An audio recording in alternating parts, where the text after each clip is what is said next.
growing up in Trinidad, attending Fatima College, did you have aspirations of going to the Olympics at that point? I can't say that I did. And the reason is because when you were born in the early 70s, I was born in 73. In Trinidad and Tobago, you don't have, it's not like you have people coming home with medals and celebrations every 4 years. Remember, we had a drought as a country from 76 Hazley Crawford until May in 1996. So for 20 years, there's nobody getting any medals. And some years we weren't even that close. So I don't think I had any inkling of, oh yeah, I want to be an Olympian or be an Olympic medalist. My first memory of the Olympics is actually watching Ben versus Carl in Seoul in 1988. Before, up until that point, my only thing, as most Caribbean kids of that era, I wanted to be Diego Maradona. I wanted to be the next big football star. Okay, so when was that fire lit then? When did you think, okay, here we go, the Olympics are a thing for me? I think not until I moved. Look, I always enjoyed track and field. I ran it with very little success. I always said I was good enough to make the final and be eighth because I was undersized, and I always say my athletic gifts came late. So I have a distinct memory of making my high school final in the 100. And even back then, my analytical brain said, no, they're not, I can't beat anybody in that race, even though I've made the final. And they're calling my name over the loudspeaker. Ato Boldon, please report to the 100-meter final. And I didn't report. DNS did not start. I was like, I'm not going over there to go and get eighth. So I had run with very little success. But then I moved to New York, and I think my athletic gifts have now come in. I'm doing really well at football, and that's when I get discovered, obviously. But that is when I decided maybe I can do this, at least at a collegiate level.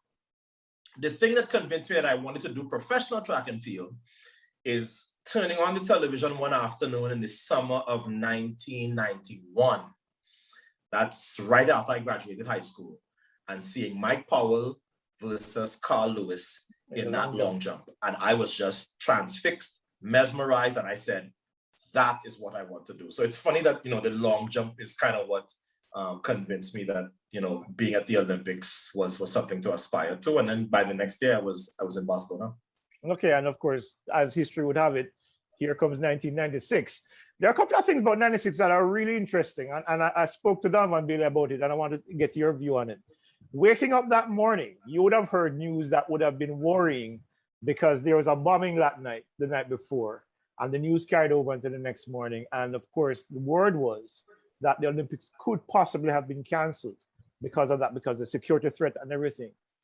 Going into your first Olympic final, a big final with Linford, Christy, Donovan, Bill, all of the big names in the world there. What was your thinking that morning when you heard the news for the first time? I was very concerned because my mother lives in Atlanta. She had moved there, about 6 years prior at that point. She's still there. But I think our athletes compartmentalize very well. And I remember thinking, well, when I win the gold medal, I'll dedicate it to the victims and all of that stuff. But for me, I was very focused on the task at hand, because you could not have told me that I was going to win anything other than gold that evening. So I remember being concerned about it, but it wasn't to the point where I thought they were going to cancel the games or they were going to postpone the events or whatever. So the other thing is that I almost never stayed in the village. I stayed in the village in Barcelona, which was my first games, and that's the only time I stayed in the village, because my club, we were joking about it the other day and saying, we did Airbnb before that was a thing. So when we were in Sydney, we had our own chef, and we had a big house, and everybody bore the cost of the house, and we stayed together in that house. Same thing in Atlanta. It was me, John Drummond, my coach, and several other people. And we had this really nice house in Buckhead, which means that I heard the bomb when it went off. Wow. So I remember thinking, wow, what was that? Because you could hear it very, very, very prominently. But no, I don't remember having any memory of saying, this is a big final, but I'm concerned about, whatever happened. My thing was they were going to catch whoever did it. All right, so let's talk about the 100. Before we get into that, as you mentioned previously, the last time a Trinidad was in the final, That was in 1976, and that Trinidadian Hazel Crawford actually won that final. Do you feel like you had big shoes to fill to win that 100 in 96? No, it's kind of the way these, it's like you talk to these kids.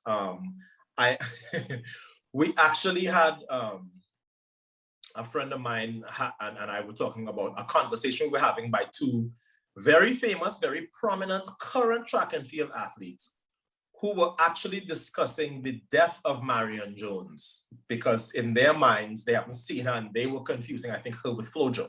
Mm-hmm. So in the same way that these athletes nowadays, they don't really remember anything that happened before their time. Mm-hmm. Hazley to me was ancient history. And it wasn't like I had to represent based on what he did. I had my job to do. This was a different era. This was a different time. And yes, I wanted to win, but it wasn't, I feel the pressure of having to fill Hazley's shoes from 20 years prior, not at all. Of course, you're a young man in that final, no grays, and of course, looking... The youngest. Yeah, and looking to win your first Olympic title. You probably weren't even thinking about the Caribbean element of that final, where there are so many representatives from the Caribbean, either directly or indirectly. Darman Bailey left Jamaica when he was like 11 or 12 years old. Linford Christie similarly left Jamaica when he was like 13. Yourself. Then there was like Michael Green, who was somewhere about there, I think in the semifinal or in the final. There was a strong Caribbean presence. And given the history of it, where way back in 1948, Herb McKinley, you came through to Lennox Miller, came through to Donald Quarry and Hazley Crawford, and of course to 96 with you guys. Was there a thought anywhere, whether before or after, about the strength of the Caribbean legacy in the 100-meter finals at the Olympics? Well, there's no question about it, because even back then, that's actually one of the critiques of me back then. I was too much of a thinker and not enough of a feeler, right? I think it's funny because he and I are friends now, and of course, we're colleagues for years in the NBC booth. Craig Masbach said something about me at one point, and I was so offended, but he was right. He said the difference between Ato Boldon and Maurice Green is that Ato Boldon tries to think his way through 100 meters, and Maurice Green just feels it. And to me, that was such an insult, but he was right. Even back then, I was very aware of the lineage and the history and who was in the final and where they were from and what their heritage is. In fact, I remember thinking that at the time, Dennis Mitchell and I were not particularly good friends because Dennis was actually with John Smith when I got there in 1995. Mm-hmm. And at some point, John had a decision to make as to if he was going to come on a trip with me somewhere. And Dennis actually said to him, why are you wasting your time? Because Dennis had been number one in the world the year prior, in 1994. And Dennis said something to the equivalent of, why are you wasting your time with this young kid? Like, I'm number one in the world. And I always remember that. And I always remember thinking, I want to beat Dennis on his home soil because he was an American.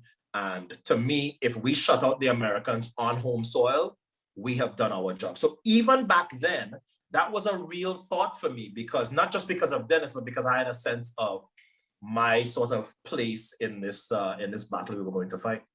And of course, you did shut out the Americans. But talk to me. You said that you were focused on winning the gold medal.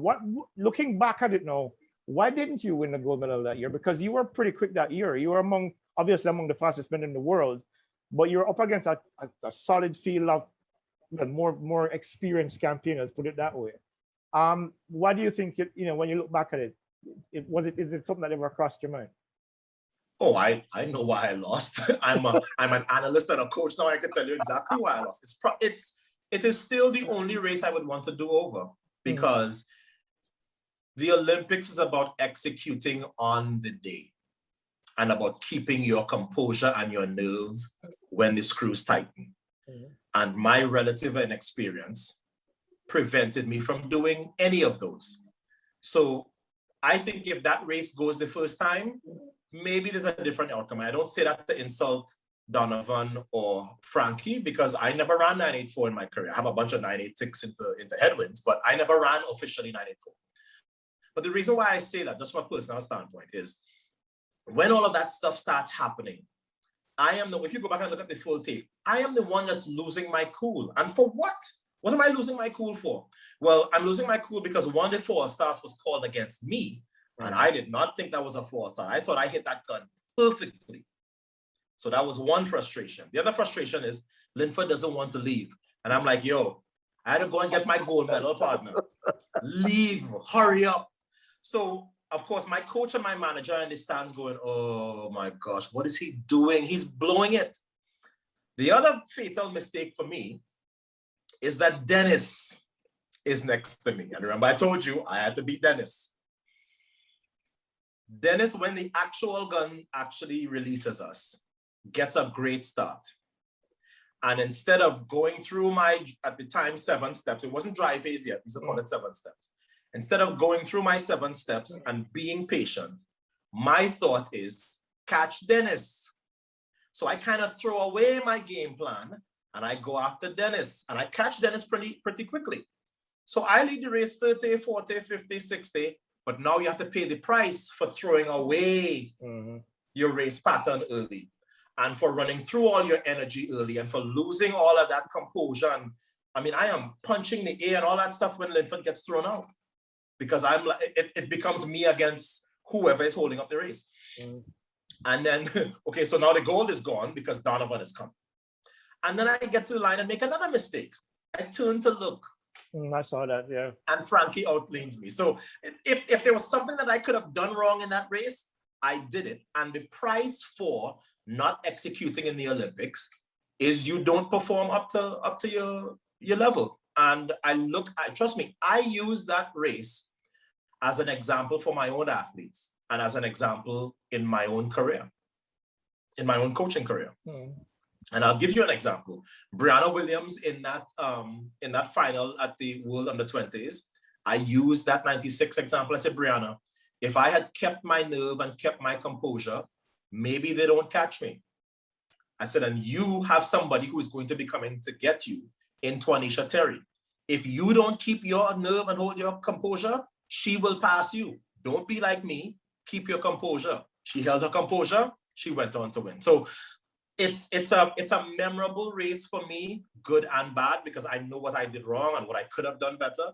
But as I say as a broadcaster now, you could write a book about everybody who went to the Olympics and things didn't go perfectly. So it wasn't a perfect race for me.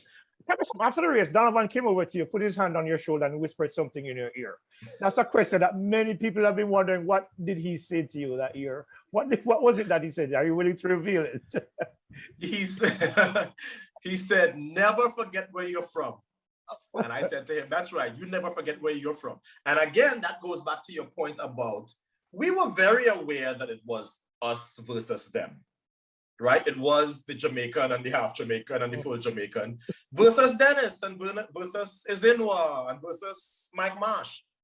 I don't know why we were so aware of it, but we were aware of it. So to me, Donovan saying that to me after is kind of a, I know that you live here now when you attend an American university and all that stuff, but remember, you're Trini.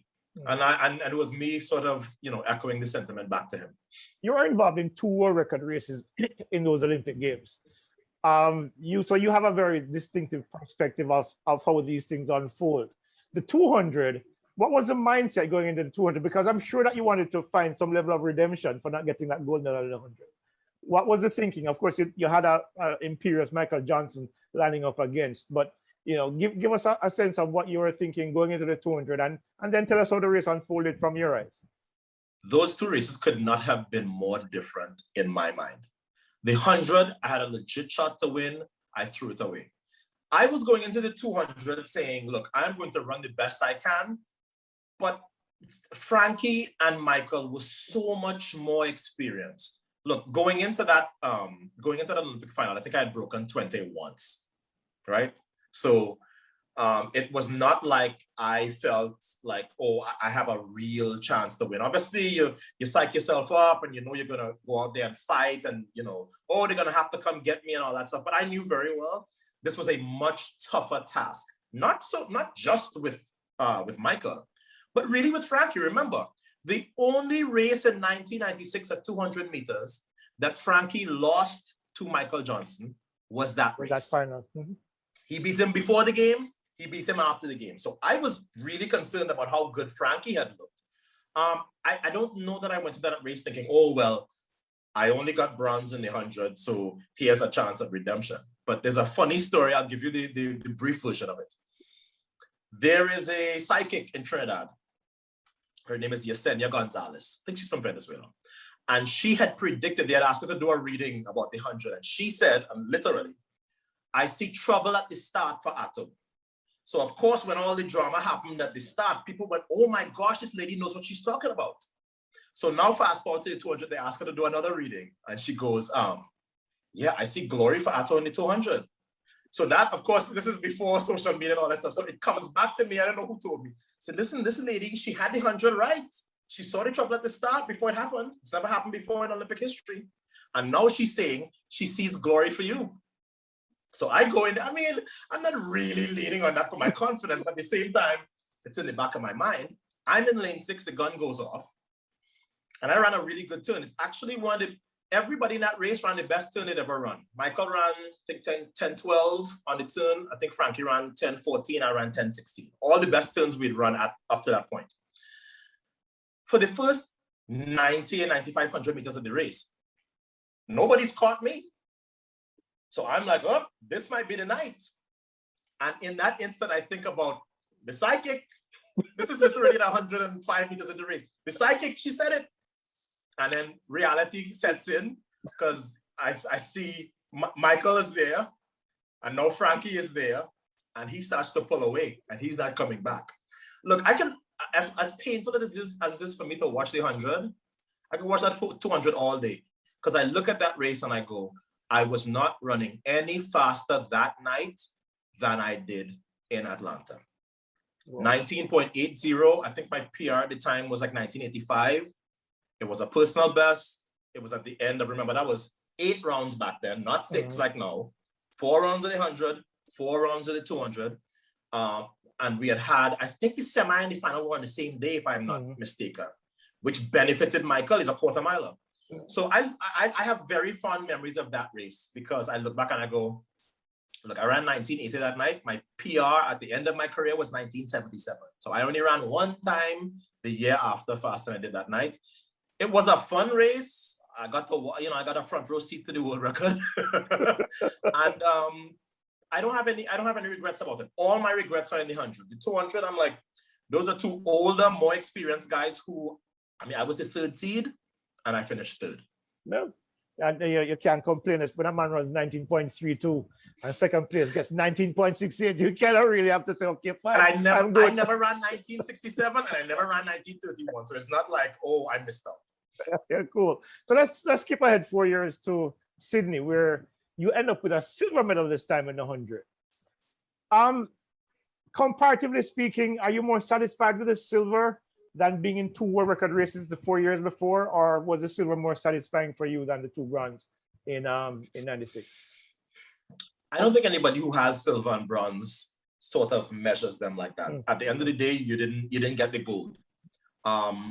My sort of consolation in Sydney actually comes in the 200. The first thing, let me preface all of this by saying, my mentor in Trinidad, a guy by the name of Hubert Allain, who has since left us, he begged me to not run the 100 in Sydney.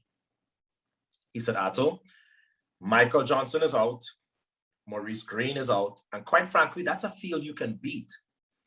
But I remember I'd been injured in 1999, hamstring, missed the World Championships. I wasn't the same athlete in 2000. And he kind of, from 50,000 feet up, said, just run the 200. That's your best chance at gold. And I, from 5 feet up, said, no. And the truth is that Maurice was very dominant, both 3 years prior to that and for another couple of years. So to go in there and think that you were going to beat Maurice in an Olympic final probably was a little ambitious. And Australia was cold. I never ran well in the cold. And coming off of those rounds, those 4 rounds, and then getting to the 200, I remember distinctly having a conversation with my then wife and my mother and saying, I am not leaving this stadium on a stretcher. So once I had gotten my silver in the 100, I was seriously thinking about just not running the 200. because I didn't want to cramp. I didn't want to pull that hamstring again. And I think it was my mother that said, we're having a meeting at the house, and she says, so you're gonna, for the rest of your life, tell the story about how you came to the Olympics and didn't even attempt it. And your mother can talk to you in a way that resonates. Yep. That was it. I was like, you know what? A stretcher is, going out on your shield is not the worst thing in the world. And that was it. That bronze in that 200 is by far the medal that I treasure the most, because I know I was done. I had poured all my emotion and all my energy into that 100 to get that silver. And I was running on fumes. I had to out-lean over Delly Thompson for that bronze medal, like my life depended on it. But it was, I have never had to dig as deep to get on a podium as I did in Sydney. But rest in peace, Hubert Allen. I should have listened to him. I should have just run the 200. I was wrapping up now, but I have to ask you a couple of questions, because there are a few events. This Olympics, despite the fact that there are not going to be crowds there, is going to probably present 3 or 4 events that are going to be extremely exciting. One of them you and I disagree on in the 400-meter hurdles, where you think Rai Benjamin is going to do something spectacular. I think Varholm is going to do something even more spectacular. How do you see that unfolding now that both of them are healthy and going into the Olympics? Now that I've seen this world record, I might want to take, and listen, I am a big believer in Rai, and everybody who I talk to who has been Olympic champion, world record holder, they all say eventually Rai figures it out and he gets past Warholm, in the same way that we see that with Sydney, right? She couldn't beat Delilah when it mattered for a while, but now she's figured it out. I don't know anybody who's betting Mohammed over McLaughlin in Tokyo. So I will say that is always in the back of my mind. If you put a gun to my head and made me pick the Olympic winner today, I have to pick Warholm, because he is going to go out at breakneck speed. And I think Rai is going to come. It may be close, but until I actually see Rai beat him for the first time, he's never beaten him before. Until I see that happen, I can't pick against Carsten. I cannot. Does the world record go again? Oh, there's no question. There's no question. And I know we're making a big deal about the stands and who will be there. As I told Brianna, when you put your head down and you look at that track and that starter says set, and then the gun sounds, the last thing on your mind is who's in the stands, because your instincts are going to take over, and all you're going to think about is get to where I have to get to first. Of course, you preempted me on the women's 400-meter hurdles, because that's also a record that's on borrowed time almost, with Delilah coming back, looking like she's coming back stronger. You have Femke Ball now, who has thrown herself into that equation with 52.3. How do you see that playing out? Of course, I think you and I will agree that Sydney is going to win this again in a new world record. But how do the other two places play out? I think that Femke can step in there if Delilah has a bad race and contend for the silver. I think that's one of the events where you kind of look and you go, we think we know who the medalists are, barring any mishaps, right? It's going to be Sydney, Delilah, and Femke, because I think with no Shamir, right, who didn't qualify, I think those three are so much better than everybody else. Maybe if one of them falter, Geneve gets in there or something, but I think the world record is going again. Remember this, Sydney McLaughlin has run 2 400-meter finals for the year. So she is severely under-raced. I have never seen her look better, but I went back and looked at that world record and I went, she's being conservative in the first half. Mm-hmm. She has a lot more there if she wants to really play with this step pattern a little bit, if she gets a little bit more confident in the next 2 or 3 weeks. So I think that, look, Delilah getting a silver in Tokyo might be the performance of her life. Coming back from COVID, at one point her coach told me he thought her first race was going to be the trials first round. That's how bad that injury was. Mm. She ran 55 seconds, 54 seconds, went to the trials, went 52. Mm-hmm. She ran faster than she ran to win in Rio. So I cannot count out Delilah. I just feel like anything that Delilah throws at Sydney right now, she has the flat speed as sort of the ace to play. And because she can alternate legs now, she's not going to get confused and she's never going to kill her momentum with any real mistakes. But look, it's the Olympics. As we say in Trinidad, pressure bust pipes. And it will be Delilah's second Olympic final and Sydney's first. Mm-hmm. And it's the first time that Sydney will go in with the pressure now. World record holder, right? Trials winner, Olympic favorite. So that's why we send all those cameras to the Olympics, because you never know what can happen. But I expect greatness from that race one way or another. I think it may end up being one of those where we go, hey, that's the fastest time ever for second. You know, it's the fastest time ever for third. But that's one of the most intriguing races for me. The race of the champion, for the first time since 2004, Usain Bolt is not going to be at the Olympics. So the men's 100, I think, will give way to the women's 100 meters final for obvious reasons. One of the big players is no longer there, Sha'Carri Richardson, she's out. But you still have a field that has Shelly-Ann Fraser-Pryce and Elaine Thompson, who seems to be back at the peak of her powers. You have a new player, X factor in Shericka Jackson. You have Marie-Jose Talu, who looks really good going in. You have Dina Asher-Smith. This is going to be as deep a field as you can possibly find. The big question, I just had a conversation with another colleague about this. Who makes those top three? Because it could go anyway because of the depth of the field and the quality of the performers going in. I think if I talked to 5 people and they had 5 different predictions, I could kind of nod my head to each of them. If somebody said Jamaica sweeps and Asher-Smith is 4th, I could say, yeah. Because Shericka has run a time that Dina Asher-Smith has never run before. Mm-hmm. And she's going in as, you know, the 3rd Jamaican, even though she was 2nd at the trials. She's certainly not going to have the experience that the others have. And that, to me, I think we're seeing that with like Fred Curley now, where he looks a little lost, right? Fred Curley ran so well at the trials, but now he looks completely lost and he's struggling in Europe. If you said Jamaica gets 1 medal and the other 2 medals are Dina Asher-Smith and Talu, because maybe Shericka, you know, is overwhelmed by the moment and it's 100 and this is not something she's used to, and maybe she has a really poor start and she only catches, you know, 3 or 4 people and she gets 4th. I could see that race going so many ways. My actual prediction is kind of like Carsten.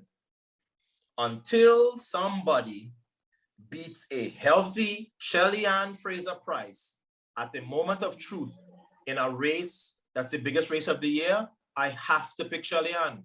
And it's not that I don't think Elaine is capable, it's that I have seen Elaine too many times when there's rounds of late, the Achilles flares up. She looks, 2017, she looked great in the semifinal. I went, oh, this race is Elaine's. And then, oh my gosh, what's going on? Yeah. So I think that sort of gives me some hesitation to pick Elaine. But until I see Shelly-Ann lose in a race where she is the fit one and the healthy one, and she's coming in with the world leading time by what? Almost a 1/10 of a second. And let's face it, that 10:63, there's more there. Yeah. So I can't pick against Shelly-Ann for the gold. The other places, to me, they'll sort themselves out. A healthy Elaine does not lose to 3 people either. So it means that Elaine at least gets back on the podium. The 200 is deeper than I've ever remembered it before. I go back to even Merlene's years with Gwen Torrance and Privalova and the rest. I've never seen a year when there are so many women running 21 going into the Olympic Games. That's probably going to be probably the race of the Olympics. Gabby Thomas 21:61, Shelly 21:79, Shericka 21:82, Prandini 21:89. You know, of course, and then of course Battle 21, that was 21:9 as well, or something in that region. 97. Yeah, you know, that's gonna be also one of them bang up races as well. But then Shelly is not the favorite to win that, obviously, because this is almost new ground for her. The last time she ran this was in 2013. You know, how does this shape up? Does Gabby Thomas win it all? Not necessarily. We joke about it in the industry, but there's certain places that you are going to run where the times are going to be so fast that it's going to be hard for you to duplicate it anywhere else. Claremont, Florida, Eugene, Oregon, The joke is that the 200 at Eugene, Oregon hasn't always had that kind of reputation. You look at the US trials and go, whoa, 5 women in the US trials final under 22. If you ran 22 flat at the US trials, you were 6th. that's insane to me. So I don't, I don't want to say this, but I have to say it. Forget the collegians. I do not see battle factoring in this because it's been too long a season for her. Long season, right? That's collegians sprinting. She did well to make the team. Do I see Prandini as a medalist? No. Do I think Gabby necessarily wins? She could. She's not going to have the 100. She's going to be fully rested. She's going to be fully ready. Do I think 3 people keep Gabby off the podium? No. Thomas is going to medal. I can't see 3 people beating Dina. But now I've already allocated 2 spots and I go, uh-oh. I haven't talked about Shelly. I haven't talked about Elaine, and I haven't talked about Sarika. Yeah. That's what makes the matchup intriguing, because you have the Jamaican powers coming and they know how to run finals. And then you have everybody else is kind of a neophyte, right? Gabby Thomas has never made a team before. Nobody on that US team has made a final before. So that creates some very interesting, I think, head games and so on. But look at Prandini's. Well, now Prandini's in the 100. Gabby will not be. So I agree with you. It is probably the most interesting race because you might run 22 flat in that race and be 7th or 8th. And that's the scary part of it.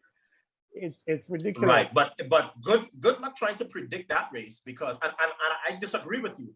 I think if Shelly gets into that race, because of how she runs the 200,